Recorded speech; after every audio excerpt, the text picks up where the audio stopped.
I never thought I'd be the kind of woman who would hesitate at her own bedroom door. Not because I'd lost my keys. Not because I'd forgotten something, but because I was afraid of what or who might be on the other side that night. I stood there, frozen. My hand was on the doorknob. My heart was pounding so loud I swore it echoed down the hallway, and the silence around me, it was thick, the kind of silence that presses against your ears and makes your thoughts feel louder than they should be. I had no idea that everything in my life was about to change. No warning, no moment to prepare. Just a glimpse of something I wasn't supposed to see. And it all started with what I saw Adam doing. Adamy stepson. Now listen before your mind starts running wild. I need you to understand something. This isn't the kind of story that's easy to tell. It's not lighthearted, it's not cute, and it sure as hell isn't simple. It's the kind of story that leaves a knot in your stomach, the kind that wakes you up at 3 a.m. just to sit in the dark and wonder, how did I get here? Because I'm not some villain. I didn't plan for this. I didn't ask for this. I was just a woman who had been lonely for so long I forgot what it felt like to be seen. And Adam, he saw me, but I'm getting ahead of myself. Let me take you back not to the exact moment just yet, but to what led me there, to that door. That hesitation, that choice. You ever been in a house that looks perfect from the outside? Nice lawn, clean driveway, flowers on the porch. But inside is just a collection of people pretending that was my home. A husband who worked too much, who talked to me like a coworker who hadn't really touched me in almost 2 years. Used to count how many times a week he looked at me. Eventually, I stopped counting, and then came Adam, 19. Polite, respectful, but quiet. He moved in after some issues with his mom. I didn't ask questions, wasn't my place, but there was a look in his eyes sometimes like he was carrying something heavy. Too funny how broken people can sense each other. Isn't it still? I kept my distance. I had to. I was his stepmother. I cooked, cleaned, asked about his classes. Stayed in my lane until that night. That one moment, when I saw something I wasn't meant to see. When I caught Adam in a moment so personal, so raw, I almost couldn't breathe. And what made it worse, what really twisted the knife, was that it involved me. I wish I could say I turned away and forgot it. I wish I could say I confronted him. Wish I could say a lot of things, but the truth is messier than that. And if you've ever been alone, I mean truly alone in a house full of people, if you've ever walked past a mirror and not recognized the woman staring back, if you've ever craved a single moment of connection so badly that it scared you, then maybe, just maybe, you'll understand how things unfolded the way they did. Before I go further, if you've ever had to carry a secret that made your chest feel heavy, every single day, if you've ever wanted to scream the truth but didn't know how anyone would look at you afterward, hit that like button. And if you're new here, welcome to Shocking Infidelity Saga, where we share real stories that make you question everything you thought you knew about love, loyalty, and the human heart. Subscribe and join our emotionally raw community. We don't judge here.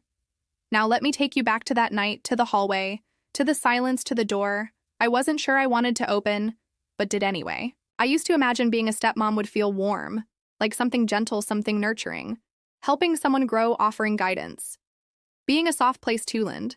But instead, it just felt like another task on a to-do list. Get groceries, do laundry, check in with Adam's smile at the dinner table, even though no one's really talking. I'm 38, been married 7 years, and I used to think I was lucky. My husband, Daniel, he's successful. He provides, always made sure we had a nice house, 2 cars, insurance, a retirement plan. But he stopped looking at me a long time ago. I don't even think it was personal. Think he just forgot how to touch me like I mattered, how to talk to me without checking his phone between sentences, how to sit next to me without feeling like we were just 2 coworkers sharing a break room. He's out of town a lot, business trips, conferences, meetings that turn into overnights. Sometimes he sends a text to check in, sometimes he doesn't. But the thing that hurt the most was how quiet the house had become, not from peace, but from distance. That silence got heavier. When Adam moved in, Adam, he's 19. Daniel's son from his first marriage. He wasn't supposed to live with us.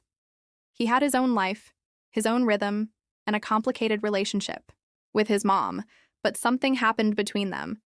Something no one really wanted to talk about. Next thing I knew, He was bringing in boxes and setting up in the guest room down the hall. I didn't know how to feel about it at first. I mean, he's not my son. But I still felt responsible somehow. I started making more dinners, leaving notes on the fridge, asking about his classes, even when all I got back was a shrug or a mumbled, "It's fine." He was quiet, polite, respectful, but there was this sadness in him, like he carried more weight than someone his age should, and every now and then I'd catch him watching me, not in a way that felt wrong at the time, just different, like he saw more than what I was pretending to be. And maybe that's what scared me the most, because Daniel never really saw me anymore. Not who I was beneath the makeup in the practice. Smiles. Not the woman who still cried in the shower sometimes just to release something. She couldn't explain. Adam, he didn't say much, but his silence felt different than Daniel's didn't shut me out. It invited me in the house itself. Didn't help big, spotless, and cold, not a thing out of place. Not a photo frame turned the wrong way. You'd think a place like that would feel safe, comfortable, but it felt more like a museum. Like we were all just playing roles, keeping things polished, afraid to touch anything too real. We'd sit at the dining table, 3 chairs filled, but the room still felt empty.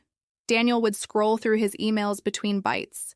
Adam would keep his eyes on his plate, and me? I'd smile, I'd make small talk, I'd ask about everyone's day. And then I'd clear the dishes in silence, same as always. Sometimes, I'd stand at the kitchen sink long after the plates were washed, just holding the sponge, staring out the window, not thinking about anything in particular. Just letting the quiet swallow me. I don't know when it started to shift, when Adam's presence stopped feeling like an intrusion and started feeling like a mirror. Maybe it was the way he'd say thank you after dinner even when no one else did, or how he'd notice if I changed something small, like wearing a different necklace or parting my hair on the other side. Or maybe it was just that he saw me, not the way a man looks at a woman, not yet, but the way a person looks at someone and really sees the cracks in them. It wasn't love, it wasn't desire, it was recognition, and that kind of thing, that kind of attention, sneaks up on you. It makes you wonder what you've been missing and what you might do to feel that again.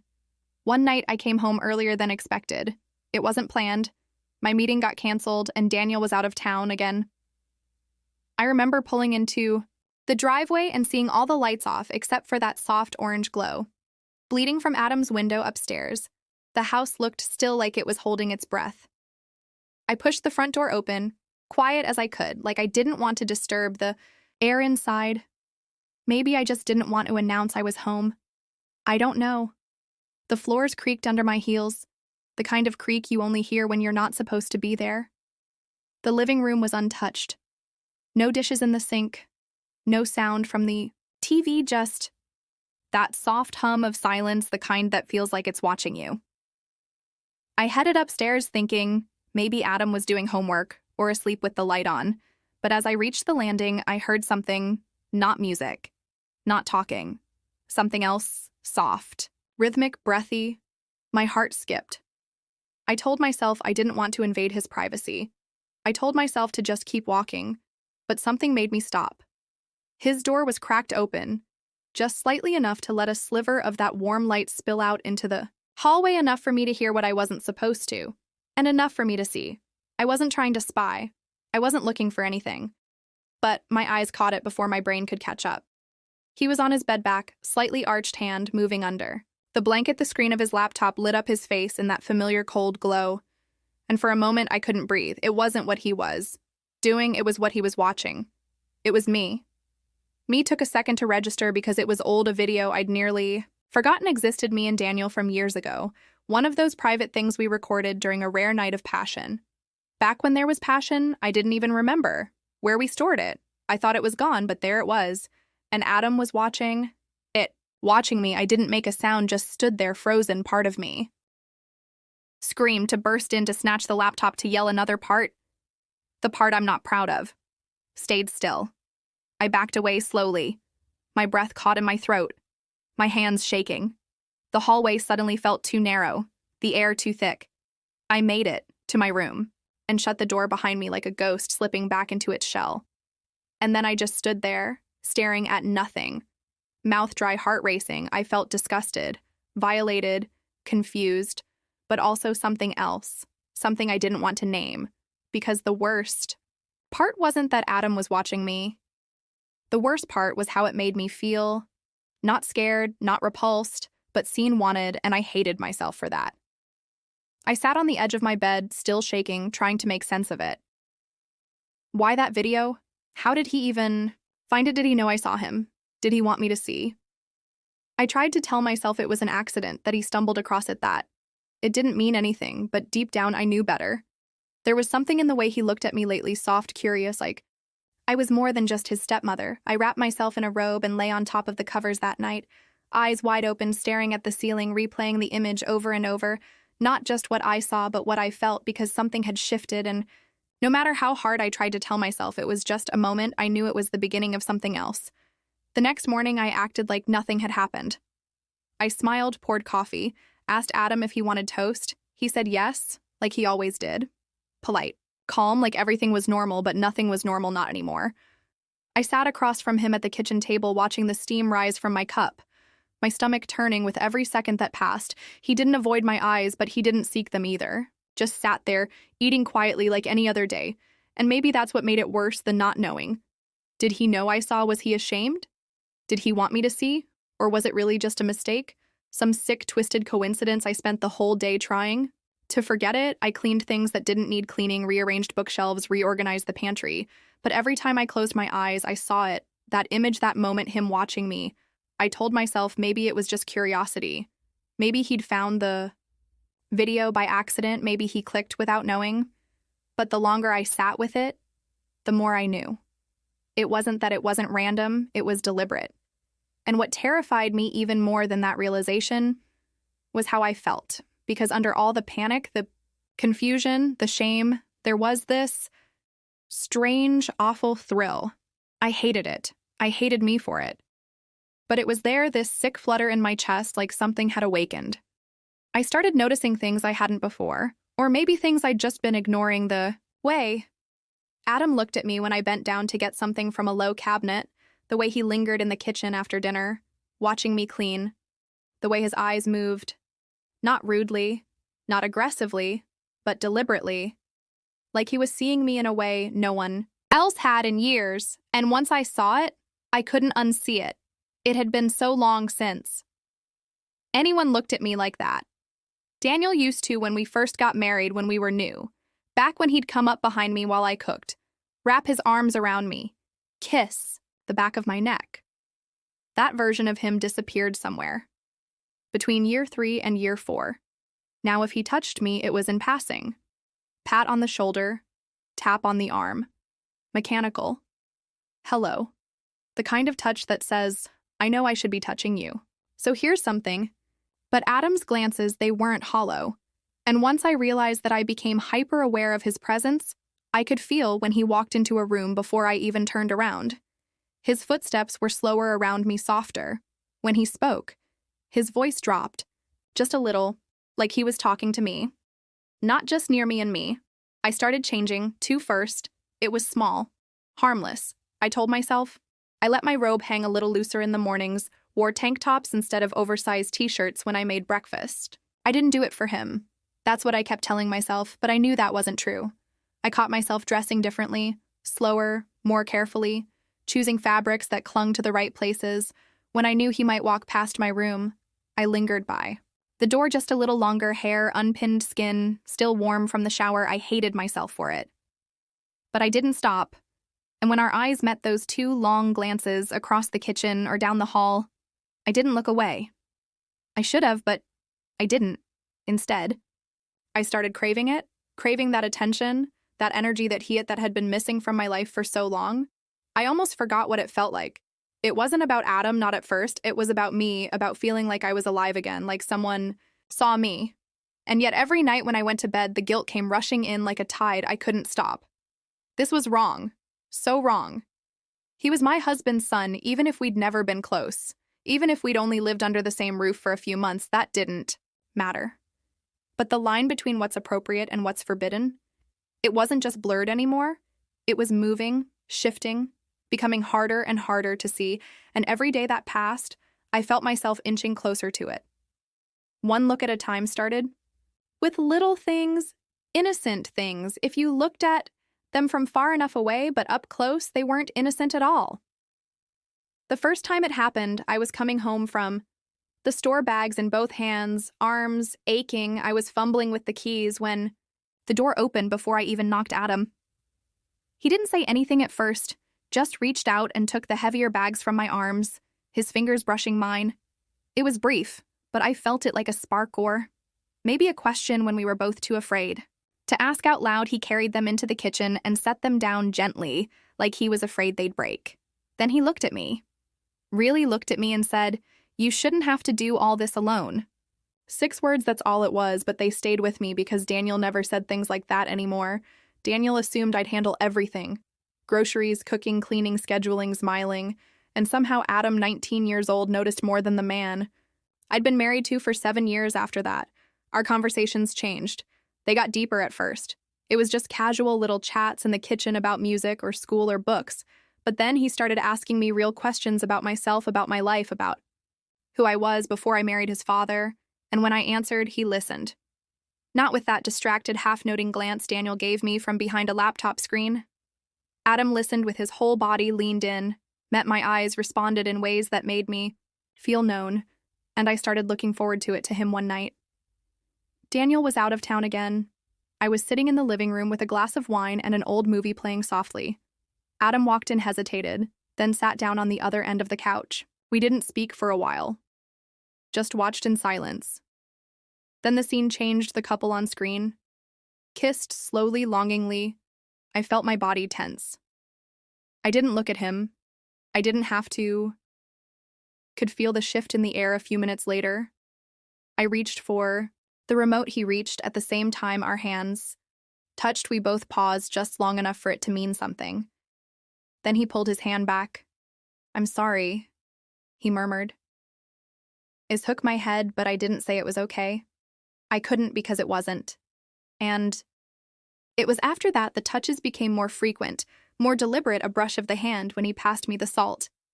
His arm grazing mine as we stood too close in the hallway, a hand on the small of my back when he stepped aside to let me through. Dr. Small things, easy to explain away, but I stopped explaining because part of me didn't want them to stop. I found myself seeking him out, lingering in the kitchen, longer, hoping he'd come down, taking walks in the garden at dusk, knowing he might follow, leaving my bedroom door cracked just slightly. And then the notes started. The first one was tucked inside a book I left on the couch. Just 5 words written in messy handwriting. "You're more than they see." I stared at it for a long time. The second came a few days later, slid under the sugar bowl on the kitchen counter. "You deserve to be felt, not just seen," and then another. "If I could rewrite time, I'd start with you."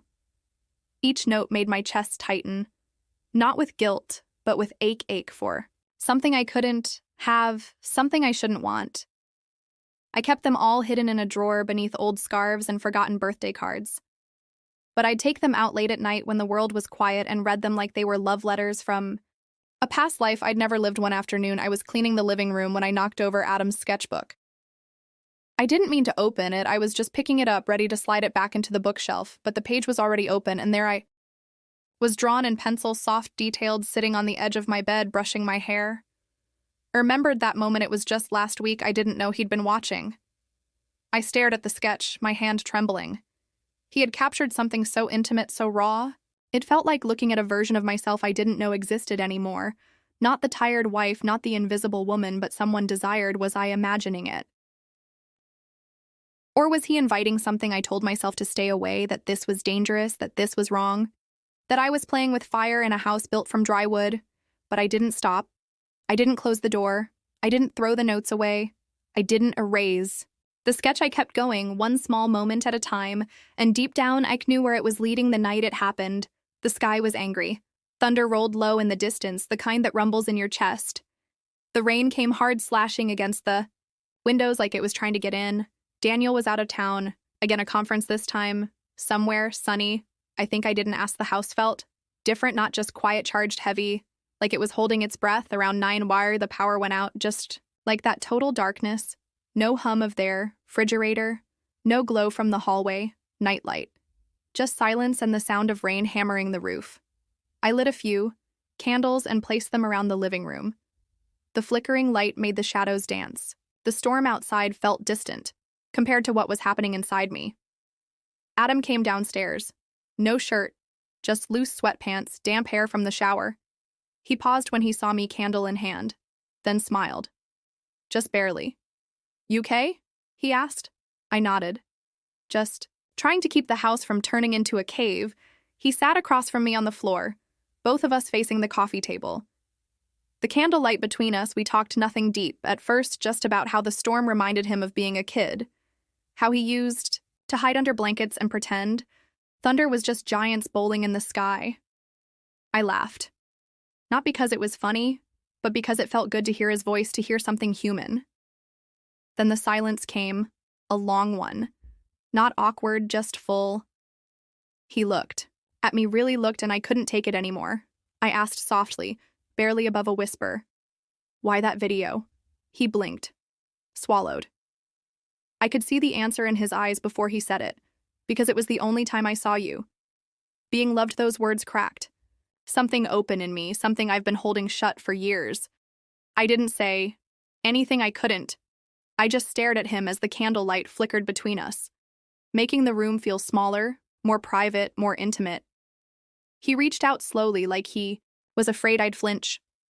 He touched my hand. I didn't pull away his eye. Fingers moved gently across mine, and I swear the whole world disappeared. The storm, the guilt, the years of silence. It was just him and me and everything. We hadn't said. My eyes burned. I felt the tears before they fell. One slipped down my cheek. He reached up and wiped it away with his thumb, and then just silence.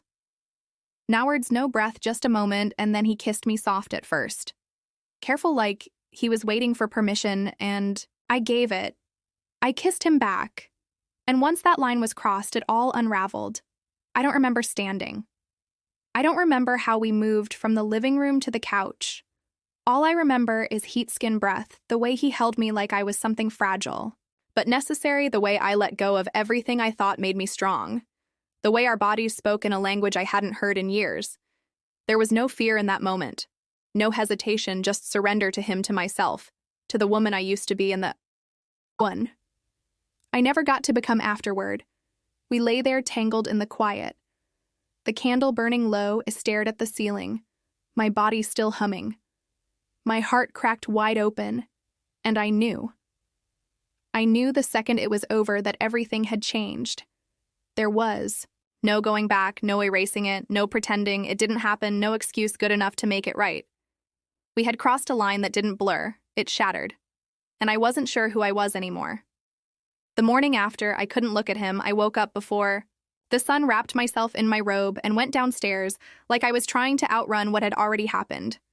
The candle had burned out on the table. The couch cushions were still dented. The blanket we used was tossed on the floor. All of it felt too loud, like the room was screaming at me. I made coffee with shaky hands. Didn't even drink it.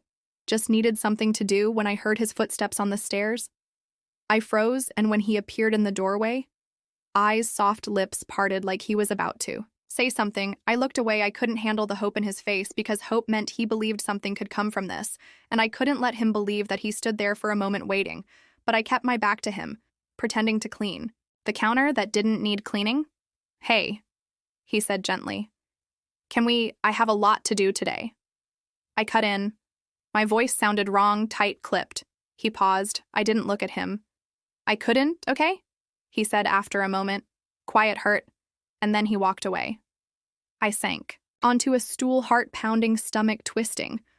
What had I done? Every part of me acted, not just physically, but in this deep, aching way, like something inside me had cracked open, and now I was trying to shove it shut with shaking hands for the rest of the day. I avoided him. If I heard him upstairs, I stayed down. If I went to the kitchen, I waited until I couldn't hear movement.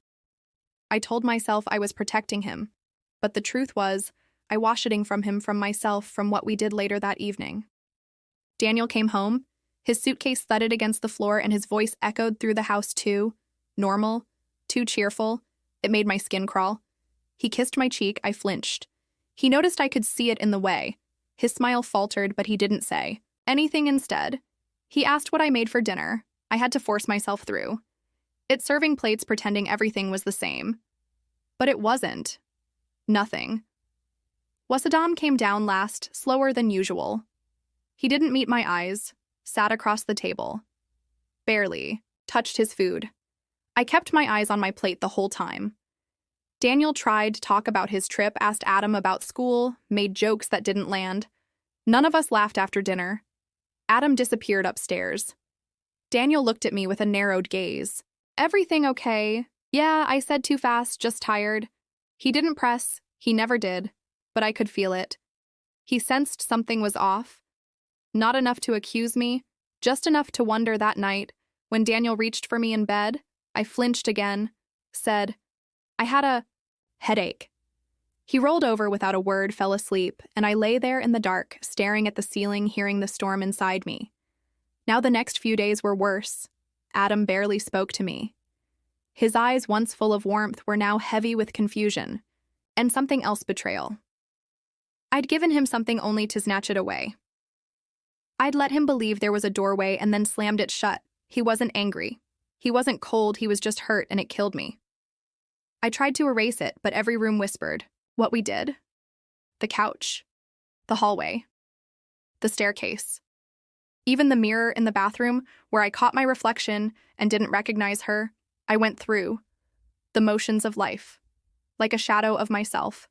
The guilt pressed down on me constantly. But so did the ache of something that felt real. Even if it was wrong, I couldn't talk to anyone about it. Not my friends, not my husband, not even myself, really.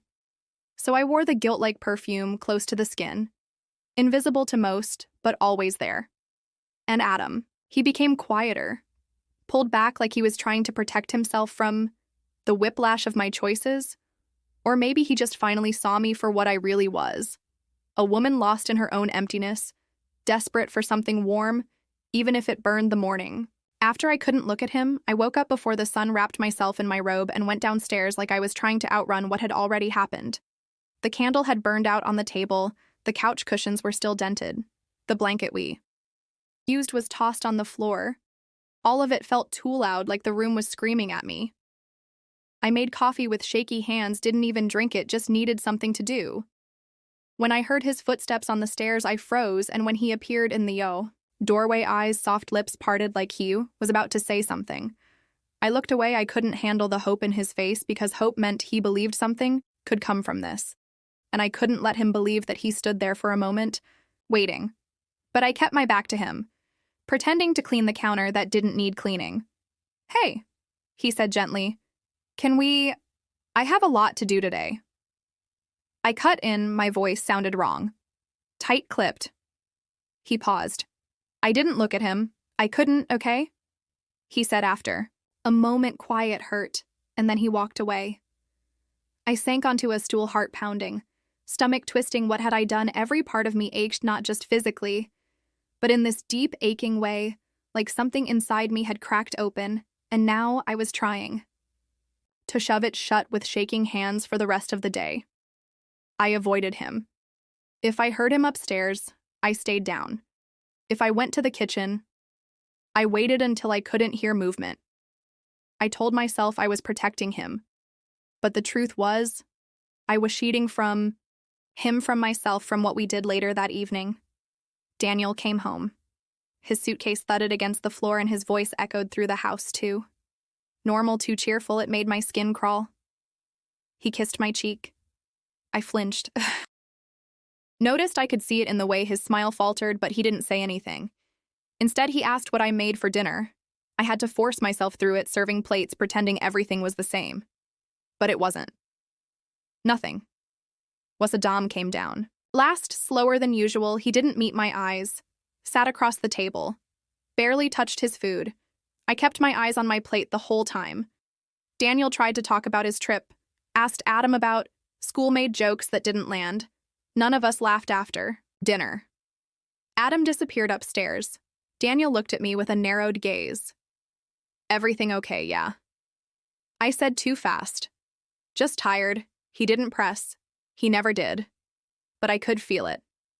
He sensed something was off.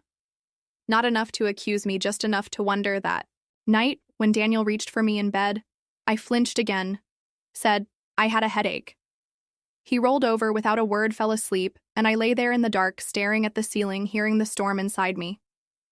Now the next few days were worse. Adam barely spoke to me. His eyes, once full of warmth, were now heavy with confusion and something else. Betrayal. I'd given him something only to snatch it away. I'd let him believe there was a doorway and then slammed it shut. He wasn't angry, he wasn't cold, he was just hurt, and it killed me. I tried to erase it, but every room whispered what we did. The couch, the hallway, the staircase, even the mirror in the bathroom where I caught my reflection and didn't recognize her. I went through the motions of life. Like a shadow of myself, the guilt pressed down on me constantly. But so did the ache of something that felt real, even if it was wrong. I couldn't talk to anyone about it. Not my friends, not my husband, not even myself, really. So I wore the guilt-like perfume close to the skin, invisible to most, but always there. And Adam, he became quieter, pulled back like he was trying to protect himself from the whiplash of my choices. Or maybe he just finally saw me for what I really was. A woman lost in her own emptiness, desperate for something warm. Even if it burned, I haven't told anyone this, not even my therapist. It's lived inside me for so long, pressing against my ribs like a secret trying to claw its way out. But tonight I needed to let it breathe. Not for forgiveness, not for redemption, just to be heard, because sometimes the weight of what we carry alone becomes heavier than the sin itself. And I'm tired of carrying this in silence. Was I wrong for what happened, or was I just human? Desperate to be seen, to be touched, to feel something after years of feeling nothing. I still don't know, but I know this. It's easy to say what you do until you're the one standing in that hallway with your hand on a door or knob and your heart breaking inside your chest over something you didn't even know you were capable of. Let me know in the comments. Have you ever crossed a line you couldn't uncross? Have you ever looked at yourself in the mirror and wondered, who even am I anymore? What would you have done in my place? And if this story touched something in you, if it made you pause, made you feel made, you remember a version of yourself that you buried long ago, then don't keep it to yourself. Like this video, share it with someone who might be carrying their own invisible weight, and please subscribe to Shocking Infidelity Saga, where we bring the secrets people don't dare say out loud into the light, because the truth is, we all have stories we're scared to tell, but maybe, just maybe, the telling is where the healing begins. And if you remember nothing else from what I shared, tonight remember this: loneliness is a dangerous hunger. If you ignore it long enough, if you pretend it doesn't exist, it'll start feeding on whatever's closest. Even if it's something forbidden, even if it's something that was never meant to be touched, even if it destroys you.